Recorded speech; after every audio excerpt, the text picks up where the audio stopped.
Hello students, I am Ashok Kumar. I am going to teach you the topic Nelson Mandela, Long Walk to Freedom.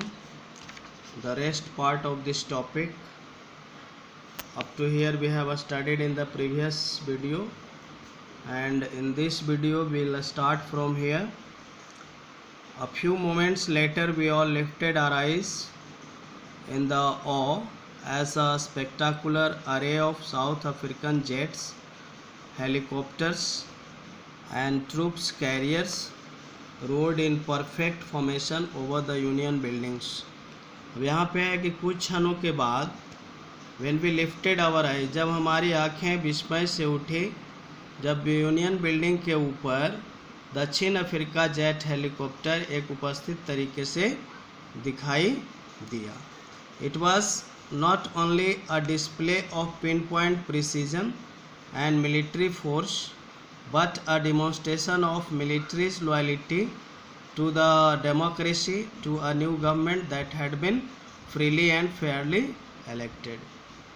यहाँ पर है कि यह सेना का न केवल एक नियमनिष्ठ प्रदर्शन था, बल्कि प्रदर्शन था सेना के प्रजातंत्र के प्रति, नई सरकार के प्रति वफादारी जो प्रजातंत्र और सही रूप से चुनी गई थी. Only moments before, the highest generals of the South African Defence Force and police, their chests bedecked with ribbons and medals from the days gone by, saluted me and pledged their loyalty. यहाँ पे है कि कुछ क्षण पहले दक्षिण Africa के सुरक्षा सेना और पुलिस के उच्च जनरलों ने, जिनके छाती पर बीते दिनों के रिबन और पदक थे, मुझे सलामी दी और वफादारी की शपथ ली. I was not unmindful of the fact that not so many years before they would not have saluted but arrested me. अब यहाँ पे है कि मुझे सलामी दी और वफादारी की शपथ ली. मैं उस तथ्य से भी अनजान नहीं था कि कुछ वर्षों पहले उन्होंने मुझे सलामी न देकर मुझे गिरफ्तार किया था. Finally, a chevron of Impala saluted. Finally, a chevron of Impala jets left a smoke trail of the black, red, green, blue and gold of the new South African flag. और अंत में इम्पाला जेट विमान जो है दक्षिण Africa के नए ध्वज के काले, लाल, हरे, नीले और सुनहरे रंग के धुएं के आकार में छोड़ा. The day was symbolized for me by the playing of our two national anthems. अब यहाँ पे बता रहे हैं कि वह दिन मेरे लिए प्रतीक था हमारे दो राष्ट्रगान बजाने का. And the vision of white singing Koshi, Shikilel and I Africa and black singing Die Stem, the old anthem of the Republic. Although that day neither group knew the lyrics of the anthem they once despised, they would soon know the words by heart. अब यहाँ पे था कि और एक स्वप्न कि श्वेत और राष्ट्रगान और अश्वेत उस गणतंत्र का पुराना राष्ट्रगान गाएं. यद्यपि उस दिन उनमें से कोई भी उस गीत के लाइरिक्स भी नहीं जानते थे, बोल भी नहीं जानते थे, जिससे वे कभी घृणा करते थे, परंतु वे शीघ्र ही ये सब शब्द सीख जाएंगे. On the day of the inauguration, यहाँ पे बता रहे हैं कि उद्घाटन के दिन आई वॉज ओवरवेल्म्ड, वो बहुत ही ओवरवेल्म्ड थे, बहुत ही अभिभूत थे. With a sense of history, उस इतिहास की अनुभूति को जान करके.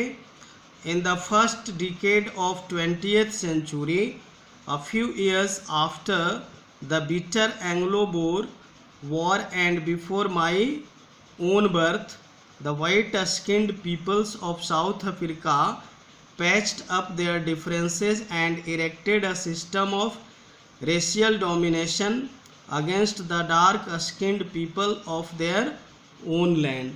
यहाँ पे बता रहे हैं कि 20वीं शताब्दी के पहले दशक में कुख्यात आंग्ल बोर युद्ध के कुछ वर्षों के पश्चात और मेरे जन्म से पूर्व दक्षिण अफ्रीका के वाइट स्किन वाले लोगों ने आपस में समझौता करके अपने देश के अश्वेत लोगों के जातीय दमन की प्रथा आरंभ की थी। The structure they created formed the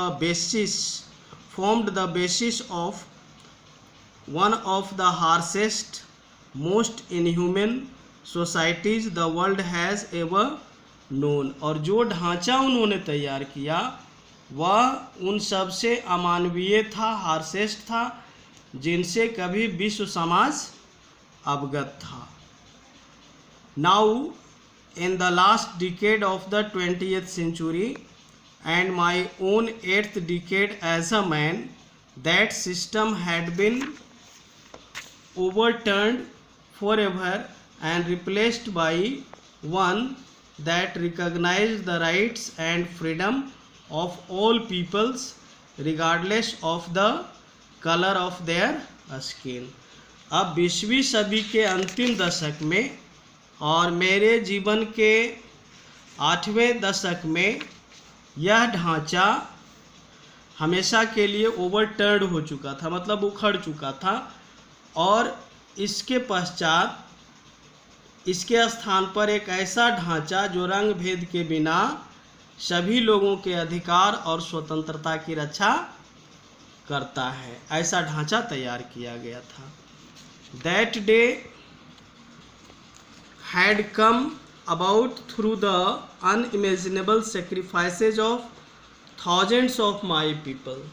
और वह दिन मेरे हजारों लोगों के बलिदान के कारण आया था। People whose suffering and courage can never be counted or repaid। और उन लोगों के कष्ट और साहस को गिना या चुकाया नहीं जा सकता है। I felt that day, as I have on so many other days, that I was simply the sum of all those African patriots who had gone before me। अब ये बताते हैं कि उस दिन मुझे अनुभव हुआ, जैसा कि पहले भी कई बार हुआ है, मैं उन सभी देशभक्तों का जोड़ हूँ जो मुझसे पहले हुए हैं। That long and noble line ended and now began again with me। अब यहाँ पे बता रहे हैं कि वह लंबी और आदर्श पंक्ति समाप्त होकर मुझसे शुरू हुई है। I was pained that I was not able to thank them and that they were not able to see what their sacrifices had wrought। राउट का मतलब यहाँ पे डन होगा। तो मुझे दुख है कि मैं उन्हें धन्यवाद नहीं दे पाया और वे यह नहीं देख पाए कि उनके बलिदान ने क्या प्रभाव दिया है, क्या प्रभाव किया है। The policy of apartheid created